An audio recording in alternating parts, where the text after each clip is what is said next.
खबरों की दुनिया के लिए हमसे जुड़े रहने के लिए सत्यमेव जयते न्यूज चैनल में आपका स्वागत है। धन्यवाद अमर बाबू। अब मैं राष्ट्र कवि रामधारी सिंह दिनकर न्यास के अध्यक्ष श्री नीरज कुमार और नीरज कुमार पूरे देश में सांस्कृतिक जन जागरण का जो काम कर रहे हैं उनके लिए हम मंच से लेकर आप तक सब उनका सम्मान, उनका अभिनंदन करतल ध्वनि के साथ करते हैं। नीरज कुमार का यह अभियान और उस अभियान को हम बल दें, मनसा वाचा कर्मणा हम ताकत दें, ताकि हमारी पीढ़ियां अपने पूर्वजों से भी जुड़ सके, देश से जुड़ सके, पारिवारिकता, सामाजिकता और विश्व बंधुत्व से जुड़ सके। श्री नीरज कुमार जी अपने संबोधन के साथ। नीरज जी। गणपति बप्पा, जोर से गणपति बप्पा, गणपति बप्पा। हमारे गणपति बप्पा के सानिध्य में तमाम अतिथि बैठे हैं। दुनिया के सबसे बड़े गांधीवादी जिन पर तिलक का भी गहरा प्रभाव है और स्वयं गांधी की प्रतिमूर्ति हैं। सिर्फ गांधी नाम नहीं है, बाकी वो गांधी ही हैं।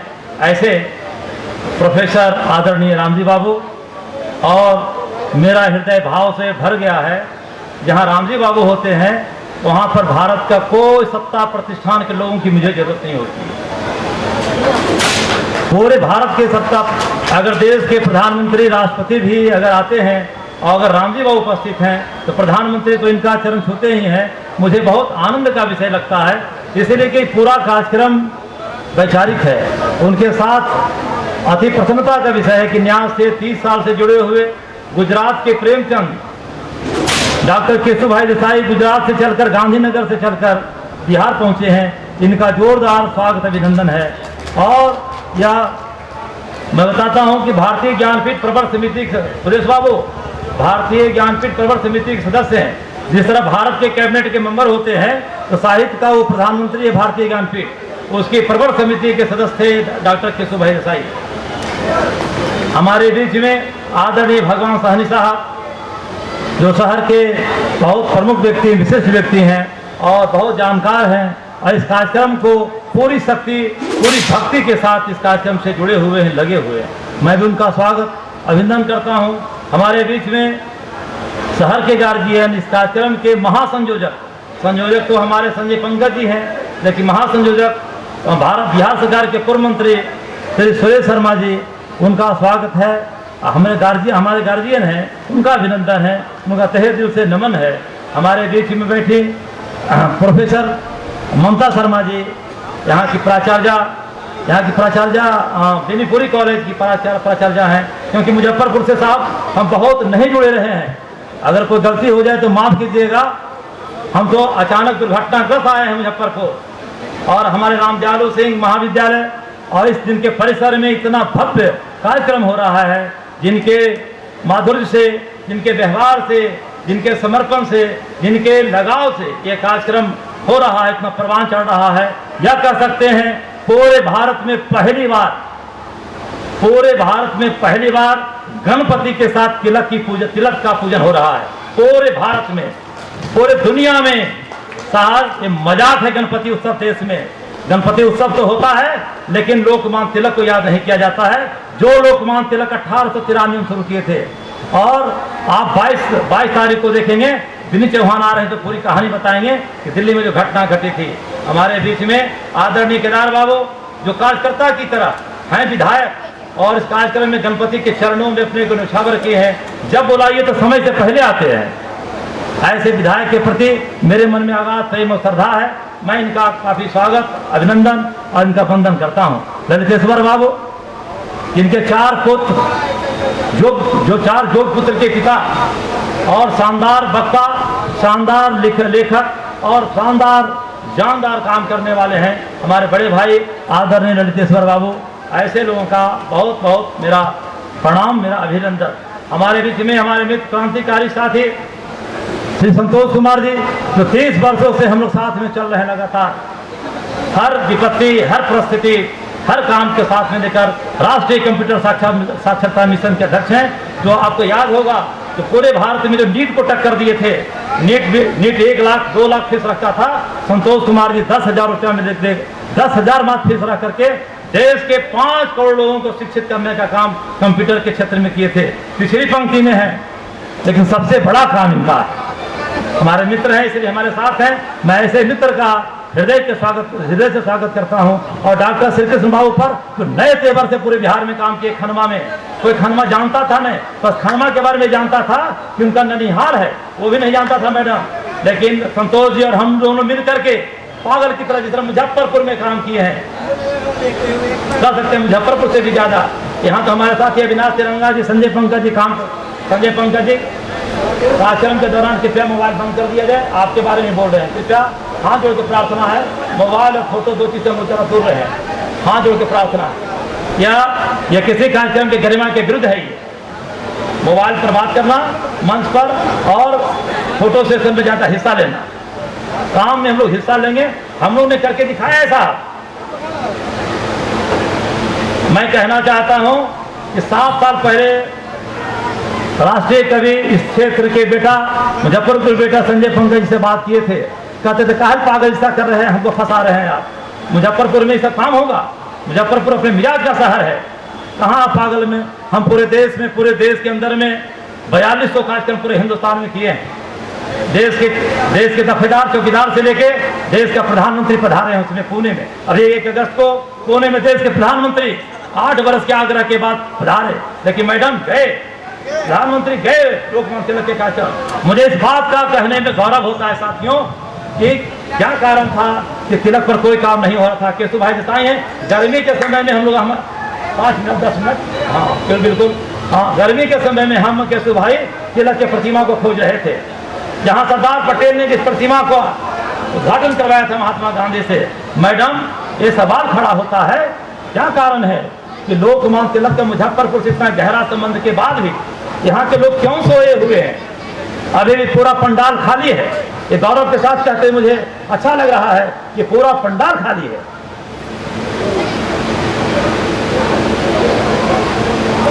लोकमान्य तिलक इसमें आए थे, 2 लाख लोग उनके चरण छूने के लिए तैयार थे 1904 में 1905 में। आज से 6 साल पहले यहाँ पर लंगड़ सिंह कॉलेज में रस्मी रफी किए थे आप 7 में। मैंने पूछा था कि तिलक के बारे में कितने लोग जानते हैं, कृपया जरूर तिलक पर काम की जहाँ जुड़ के प्रार्थना किए थे। आप साथ थे उसमें, संजय बाबू मंच का संचालन कर रहे थे। मैं कहता हूँ कि तिलक महाराज का मंत्री जी, तिलक महाराज का मुजफ्फरपुर से इतना गहरा नाता था तो खुदीराम बोस ने कहा कि उस अत्याचारी जज को मारना है। जब उसके परिवार की मौत हुई तो केसरी में 5 दिन लगातार संपादकीय लिखे। जब अंग्रेजों ने रात में 12 बजे रात में कलेक्टर कोने का गिरफ्तार किया तो कहा मिस्टर तिलक तुमने ऐसा काम किया है, केसरी के अखबार में संपादकीय लिख रहे हो। उन्होंने कहा मैं किया हूँ, आगे भी करता रहूंगा, क्योंकि मुझे फख्र है नौजवानों पर जो आदमी जज को मारा है। और वो मुजफ्फरपुर बंगाल में, उसमें बंगाल हुआ करता था, उसमें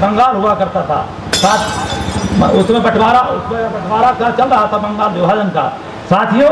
और लोकमान्य तिलक ने लिखे, गिरफ्तार हुए, जेल गए। दुनिया का सबसे लंबा बहस हुआ 21 घंटा 15 मिनट बॉम्बे हाई कोर्ट में। मांडले जेल गए जहाँ गीता रहस्य की वो रचना किए, सामने रखा हुआ है 100 वर्षों तक। उसके बाद उसने मार्गदर्शन किया पूरे देश का, गीता रहस्य। बहुत सारी कहानियां आप सुनेंगे, लेकिन मोटा मोटी बात यह है साहब कि आखिर कब जागेंगे हम लोग। मुजफ्फरपुर एक सांस्कृतिक राजधानी कहने को जाना जाता है। जानकी वल्लभ शास्त्री के समय में रहा होगा, दिनकर के समय में रहा होगा, लेकिन आज गणपति के माध्यम से चाहते हैं कि सांस्कृतिक जागरण हो। मेरा परम एक ही उद्देश्य है, न मैं यहाँ से चुनाव लड़ने वाला हूँ, ना यहाँ से मेरा घर है, ना मेरा यहाँ कोई द्वार है, कुछ भी मेरा नहीं है, लेकिन यहाँ मेरे लोग हैं, यहाँ हमारे लोग हैं, तिलक के लोग हैं। यहाँ तिलक सबके हैं, सब जात के हैं, सब धर्म के हैं, सब संप्रदाय के हैं, क्योंकि तिलक स्वराज की मांग के थे। स्वराज मेरा जन्मसिद्ध अधिकार है, इसे मैं लेकर ही रहूंगा।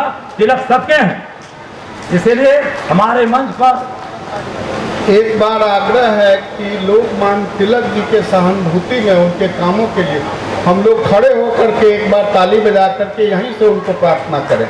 सभी लोग खड़े होकर के लोकमान्य तिलक अमर रहे, लोकमान्य तिलक अमर रहे। धन्यवाद। कृपया बैठे। और इसी तरह हमेशा जिस तरह सुरेश बाबू खड़ा करवाए हैं, और हमेशा खड़ा रहिए अन्याय के खिलाफ, हमेशा खड़ा रहिए, प्रतिरोध होते रहना चाहिए। जिसम परिस्थितियों के खिलाफ खड़ा रहिए, जूझिए, लड़िए, मरिए उसमें। तो यह कहना था कि गणपति उत्सव आज शुभारंभ है, सब लोग आइए, सब लोग पूजन कीजिए, लेकिन अपने गोतिया के, अपने टोला में, अपने शहर के लोगों को फोन पर कीजिए कि 10 दिनों का जो सेमिनार हो रहा है, 10 दिनों का जो राष्ट्रीय परिसंवाद है, 10 दिनों का मैडम आपसे, मैडम प्रोफेसर ममता शर्मा जी से मेरा निवेदन है, ममता रानी जी से मेरा निवेदन है कि मैडम आप अपने विद्यार्थियों को भी कहिए कि चलो तिलक की बात करेंगे वहाँ। मैडम आपके तो प्रेशर में है, लेकिन आप सभी विद्यार्थियों को चार्ज कीजिए, जरूरत है चार्ज करने का। पूरे 10 साल से सोचते सोचते कि मुजफ्फरपुर में करेंगे। हमारे साथ एक पागल बने संजय पंकज जी, क्योंकि साहब जैसे पागल नहीं बन रहा है, आधा पागल बने अविनाश तिरंगा जी, पूरा पागल नहीं हुए। जिस दिन पागल हो जाएंगे उस दिन पूरा काम हो जाएगा। और अविनाश तिरंगा जी, संजय पंकज जी दिन रात मेहनत करके इस प्रोग्राम को सफल किए हैं। हमारे शहर के लोग, अमर बाबू से लेकर तमाम लोग, सब जितने हमारे साथी हैं, मैं नाम कितना गिनाऊं, मुजफ्फरपुर के सैकड़ों नौजवान दिन रात मेहनत करके, पुरुषार्थ करके इस कार्यक्रम को सफल किए हैं। मेरा निवेदन से आपसे इतना है कि मैडम जो जहाँ हैं, जिनसे हैं, कहे कि जरूर चलो गणपति के आशीर्वाद लेंगे, क्योंकि सिर्फ वहाँ गणपति नहीं है, शुरू करने वाले हमारे तिलक महाराज भी है। इसे तिलक महाराज की आशीर्वाद देना। यह भूमि तिलक का है, यह भूमि बैकुंठ शुक्ला जी का है, खुदीराम बोस का है, और न जाने जानकी वल्लभ शास्त्री जी का है, कितने बड़े बड़े महापुरुषों का है। यह सांस्कृतिक भूमि का, जिसको उत्तर बिहार का सांस्कृतिक केंद्र लोग कहते हैं, लेकिन ऐसा बनना चाहिए केदार बाबू, ऐसा बनना चाहिए। मुझे शिकायत नहीं है, मुझे अपेक्षा है कि मुजफ्फरपुर दिनकर की भूमि है, और मैं दिनकर स्मृति न्यास के अंतर्गत काम करता हूँ। मुझे दिनकर की ऊर्जा मिलती रहती है, मुझे तिलक महाराज का जोश मिलते रहता है, तिलक महाराज का साहस मिलते रहता है। साहस में कोई कमी नहीं, तो जितना बीपी हो जाए, शुगर हो जाए, शुगर हो जाए, जितना हो जाए। अभी कल का रिपोर्ट है 370 शुगर हो गया, हम 970 हो जाओ, कोई दिक्कत नहीं। अपना काम हम लोग करते रहेंगे। पूरे देश में मात्र 25 लाख किलोमीटर हम लोग चले हैं। जिनका केशव भाई देसाई बताएंगे, या कहते पागल हो, हमारी पत्नी भी बैठी हुई पीछे गई है, वो हमारे विरोध में है। इसलिए विरोध में कि काम क्या कर रहे हैं, घर परिवार में जो लगना चाहिए था, मकान में जो गाड़ी होना चाहिए, बेटे की पढ़ाई में, बेटे की पढ़ाई के फीस से देना था, वो टेंट वाले को देना पड़ा। उसी समय आज ही जाना था मुझे स्कूल पे फीस जमा करने के लिए, इतना पैसा आना चाहिए। ये होते रहता है साहब। और तब जा करके लोकमान्य तिलक, एक कहानी कहकर अपनी बात समाप्त करना चाहता हूँ। सुरेश बाबू, मैडम ध्यान से सुनिएगा, रामजी बाबू को मालूम है। एक बार लोकमान्य तिलक, कर्तव्य बोध की बात है, रामजी बाबू बोले कर्तव्य, छोटा आदमी मैं हूँ, मात्र इंटर पास हूँ, मैट्रिक नहीं इंटर पास हूँ, और BA पार्ट 2 में जेल चला गया था, और पिताजी के विरोध के कारण कि तुम क्या पागलपन कर रहे हो, दिन कर करते रहते हो। हमने कहा कि मैं इंजीनियर नहीं बनूंगा, मैं समाज का सेतुबंध का काम करूंगा। आपको अगर लगता है तो मुझे घर से बाहर कर दीजिए, मैं घर से बाहर रहूँगा, लेकिन मैं काम तो यही करूँगा जो मुझे पसंद है। इंजीनियर बनना मुझे गवारा में है, और मुझे संभव काम भी नहीं होगा, सुबह शाम झगड़ा होगा। एक कहानी है लोकमान्य तिलक की, जब वो केसरी का संपादकीय लिख रहे थे केशव भाई साहब, उनके बेटे का बहुत जबरदस्त ज्वर हुआ, बुखार। उनकी पत्नी, महाराष्ट्र में पत्नी को सौभाग्यवती कहा जाता है, सौभाग्यवती आई पत्नी कही कि महाराज जी, तिलक महाराज को महाराज कहा जाता था, महाराज जी बेटों को काफी ज्वर है, काफी पीड़ा है, आप डॉक्टर वैद्य को तो बुला दो। उन्होंने कहा कि मैं तो अभी संपादकीय लिख रहा हूँ करोड़ बेटा के लिए, देश में करोड़ बेटा है, 30 करोड़ का बेटा, 30 करोड़ मेरा बेटा है, मैं संपादकीय लिखूंगा, लिखने के मैं आऊँगा, उसके बाद अपने बेटे को मैं वैद्य बुला लूंगा, ये वैद्य को वैद्य का लेकर चलूंगा। 3 घंटे तक संपादकीय लिखते रहे। जब वापस आए तो उसका उनका बेटा गुजर चुका था, उनका बेटा मर चुका था, और उनकी पत्नी रो रही थी। कहा कि बेटा तो गुजर गया। कहा कोई बात नहीं, करोड़ों बेटों के लिए मैं लिख रहा था संपादकीय, कैसे छोड़ सकता था उसके लिए। ये लोकमान्य तिलक का चरित्र है। और कहे कि कोई बात नहीं, अब मैं अखबार छाप लेता हूँ, फिर अखबार भी बांट लूंगा और 10 बजे दाह संस्कार करूंगा।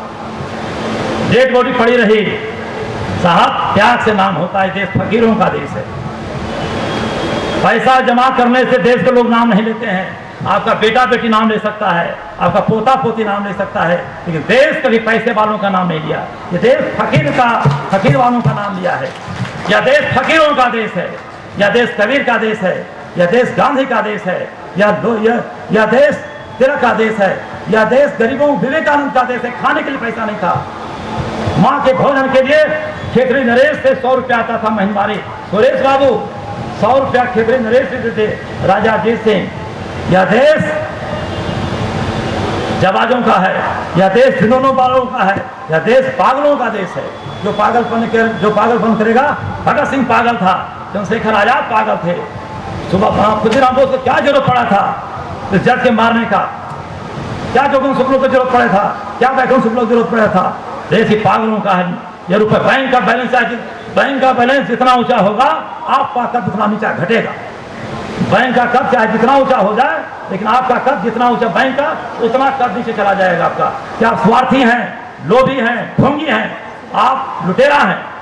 ये चरित्र जाएगा देश में। हमारा देश का प्रधानमंत्री, मैं उनको बधाई देना चाहता हूँ। जो एक फकीर आदमी देश का प्रधानमंत्री है। और तिलक के कार्यक्रम में मैं दिखाता हूँ वीडियो। तिलक के कार्यक्रम में उन्होंने क्या क्या बोला, क्या क्या बोले। जितना बात चाहते थे सुरेश बाबू, हमारे प्रधानमंत्री सब बात बोले, सब बात हृदय की तरह एकदम। जब मैं उनको अंदर घुमा रहा था, उन्होंने कहा कि नीरज, तुम्हारा साधना सफल आया। गीता रहस्य के बारे में गुजराती छपना था। हमने कहा छोटा आदमी जो हो सका, कहा कि संग्रहालय देखे, जाने समय ट्वीट होके कहे मैं चाहता हूँ तिलक पर और कुछ बड़ा काम हो। देश के बड़े लोगों से कहो, जिनके पास पैसा जमा है, उनसे कहो कि तिलक के विचार फैले देश के अंदर में। मैं जोधपुर में गया, कर्नाटक में गया, राजस्थान में गया, उड़ीसा गया, उसके बाद मैं यहाँ आया हूँ। इतने जगहों पर कार्यक्रम करते हुए प्रधानमंत्री ने कहा 75 नाटक पूरे देश में कर रहे हैं। वो नाटक यहाँ भी होगा, लोकमान्य तिलक का नाटक यहाँ भी होगा। भगवान साहनी ये देखिएगा क्या तेवर है तिलक का, देखिएगा। तिलक मुजफ्फरपुर पधारेंगे 24 तारीख को। सशरीर नाम रहेगा दूसरा, लेकिन बाकी काम रहेगा तिलक का। देखेंगे मन पर। मैं सबसे निवेदन करता हूं कि तिलक का तेवर मुजफ्फरपुर में आना चाहिए। आना चाहिए वैकुंठ शुक्ल का तेवर, खुदीराम बोस का तेवर, प्रफुल्ल चाकी का तेवर आना चाहिए। केशव भाई अभी भाषण देंगे, फोन पर मना करते हैं। थोड़े अपने को नियंत्रित करो, थोड़ा अपने को संयमित करो, पत्नी पर ध्यान दो, बेटा बेटी परिवार पर ध्यान दो। हमारे बड़े भाई हैं, पिताजी नहीं रहे, जिस दिन से पिताजी नहीं रहे, हमारे पिताजी के तुल्य भी हो गए। मैं मानता हूं उनको, क्योंकि उनसे इनका बहुत गहरा लगाव था। मैं संजय पंकज जी से निवेदन करना चाहता हूं कि आप राज्य के सब कवियों को, सभी कलाकारों को, सभी लोगों को जुटाइए। आप दिन भर मेहनत किए हैं, दिन रात मेहनत किए हैं। मैं आपका शुक्रगुजार हूँ, मैं आभारी हूँ अविनाश तेलंगा जी का, हमारे सभी साथियों का, जिन्होंने हमारे शैलेश भाई हैं, हमारे राजेश चंद्र, हमारे पर्दे के पीछे भी बैठकर बहुत लोग लिख रहे हैं। दिल्ली में कुणाल काम कर रहा है, राजा रंजन काम कर रहा है, बहुत सारे साथी काम कर रहे हैं। सबका, आप सभी तमाम साथियों का, सभी लोगों का अभिनंदन करते हैं, स्वागत करते हैं। लेकिन मेरा तेवर थोड़ा तिलक जैसा है। अगर कोई गलती अगर हो जाए, दिनकर जैसा है, उसको आप नहीं मानिएगा मैं कोई गुस्सा कर रहा हूँ। यह तेवर श्मशान घाट में ही समाप्त होगा। बचपन से है, जानते हैं हमारे लोग। प्रधानमंत्री से भी मैंने कहा, जब उन्होंने गले लगा तो हमने कहा प्रेम असली है या, जब तिलक जी से तिलक जी के संदर्भ मिल रहे थे तो कहे तुम बदमाश हो गए हो, पीठ पर 3 बार मारे, क्योंकि वो प्रेम करते हैं, स्नेह करते हैं। साहब, जब तिलक का नाम नहीं लिया रहा था, देश के सबसे बड़ा आदमी कि मैं मिलने गया, संविधान का जो सबसे बड़ा आदमी है, मैंने कहा सुरेश बाबू कि मुझे पता चला है तिलक के नाम लेने से मुंह में घाव हो जाता है। क्या तिलक को ब्राह्मण समझा जा रहा है? तिलक सभी जात के लोग थे, सभी जाति के थे। तिलक अहमदनगर में जब दलितों का खाने का सामान नहीं था साहनी साहब, तो 45 दिन तिलक दलित के यहाँ रहकर खाना खाए ब्राह्मण होकर, और उसके यहाँ पूजा पाठ किए, तालाब खुदवाए, खाना की व्यवस्था करवाए। वो तिलक का नाम है। तिलक ने कहा कि अगर भगवान भी अछूत मानता है, अगर भगवान भी अछूत को मानता है, तो मैं इसे भगवान को नहीं मानता। ये तिलक बोले हैं, ये आप तिलक बोले हैं। इसलिए क्रांतिकारी तिलक को मानना है। सभी बच्चों से, सभी लोगों से मेरा निवेदन है, हर एक आदमी 100 आदमी को खबर करें प्रार्थना के साथ। और ये मेरा कार्यक्रम नहीं है, मैं एक संकल्प करता जरूर हूं, और मेरा पैसा भी नहीं है। पैसा तो एक माध्यम है कि नीरज कुमार इंतजाम करके जैसे तैसे जिस रूप में जिस परिस्थिति का सामना करते हुए हमने सब इंतजाम किया कि हमारी आदत है कि दिन का संचार को चंदा नहीं, मुझे भी पता चला कोई चंदा काट रहे हैं। दिन का संचार 33 वर्षों में कोई चंदा नहीं काटा है, ना किसी के दरवाजे पर गया है, किसी के दरवाजे पर हम लोग नहीं जाते हैं। विधि सम्मत अगर काम हो सकता है, जो सहयोग करना चाहे मेरे सांस्कृतिक कार्यक्रम में वो आ सकते हैं। मैं दरवाजे पर जाने वाला देश के सबसे बड़े आदमी क्या भी नहीं जाता हूं। मैं आग्रह करता हूं कि आप इस काम में सहायक सिद्ध होइए और सबके वैचारिक सहयोग से, सबके तन मन के सहयोग से ये कार्यक्रम हो रहा है। और इस पंडाल के नाम पर, इस पूजा के नाम पर कोई दुरुपयोग ना हो, सबका जिम्मेदारी है। संयोजक हमारे संजय पंकज जी है, सह संयोजक तिरंगा जी हैं, सब जिम्मेदार आदमी हैं, सब दिन रात कई दिनों से सोए नहीं, रात में हैं, कई रात से सो नहीं पाए हैं। इसलिए आप भी कुछ रात को मत सोइए, मेरा प्रार्थना है, मेरा अनुरोध है। और ये मेरा कार्यक्रम नहीं है, यह कार्यक्रम मुजफ्फरपुर के एक एक लोगों का है, बिहार के एक एक लोगों का कार्यक्रम है। यह प्रचारित न करें कि नीरज कुमार नालंदा से आकर, बिल्कुल नहीं। यह संजय पंकज जी का कार्यक्रम है, सुरेश शर्मा जी का कार्यक्रम है, मैडम का कार्यक्रम है, आपका है, सबका कार्यक्रम है। इन्हीं शब्दों के साथ मैं दिनकर जी का 2 लाइन है, अपनी ऊर्जा बरकरार रखने के लिए महापुरुषों के बारे में दिनकर ने पीड़ा में लिखा है 2 कविता। एक तो लोहे के पेड़ हरे होंगे, तू गान प्रेम का गाता चल, नम होगी या मिट्टी जरूर, आंसू के कण बरसाता चल, आंसू के कण बरसाता चल। क्योंकि मुजफ्फरपुर के लोग आखिर उनका आंख से आंसू निकल ही तो गया, पसीज गए। पंकज जी कहे कि एक पागल के चक्कर में उनको पागल होना पड़ेगा। 7 साल में पागल हुए, लेकिन पागल हुए। मैं चाहता हूं, भगवान से प्रार्थना करता हूं, गणपति से, कि मुजफ्फरपुर में 1000 पागल और हो जाए। मैं चाहता हूं, मैं आग्रह करता हूं कि जिस दिन पागल हो जाएगा, पागल ज़्यादा होगा तो काम ज़्यादा होगा। इसीलिए, और दूसरा कि दिनकर जी लिखे हैं, ललित बाबू, तुमने दिया देश को जीवन, देश तुम्हें क्या देगा, अपनी आग तेज करने को बस नाम तुम्हारा देगा। ये नहीं होना चाहिए, इस पर नियंत्रण होना चाहिए। सुरेश बाबू, इस पर हम लोग को नियंत्रण रखना है। दिनकर के लिए, तिलक के लिए, वैकुंठ शुक्ला के लिए हमने सबका द्वार बनाया है। और आज अभी से फोन करना शुरू कर दीजिए कार्यक्रम के बाद कि 7 बजे के बाद अंतर्राष्ट्रीय कलाकार सुश्री सरस्वती सेन, जो कथक सम्राट पंडित बिरजू महाराज जी की शिष्या हैं, उनका अद्भुत नृत्य यहाँ पर होगा। नृत्य करेगी, नाचेगी, नाचती बोलते हैं, महाराज बोलते थे नाचना बोलना, नाचेगी। और दुनिया के सबसे बड़े कलाकार कथक में हैं। और 2 घंटा तक कार्यक्रम होगा और रविन्द्रनाथ का एकला चलो होगा, सब देखेंगे, सब आनंद उठाएंगे। जय हिंद, जय भारत, जय बिहार, जय मुजफ्फरपुर। गणपति बप्पा, गणपति बप्पा, गणपति बप्पा। सभी को बहुत बहुत धन्यवाद।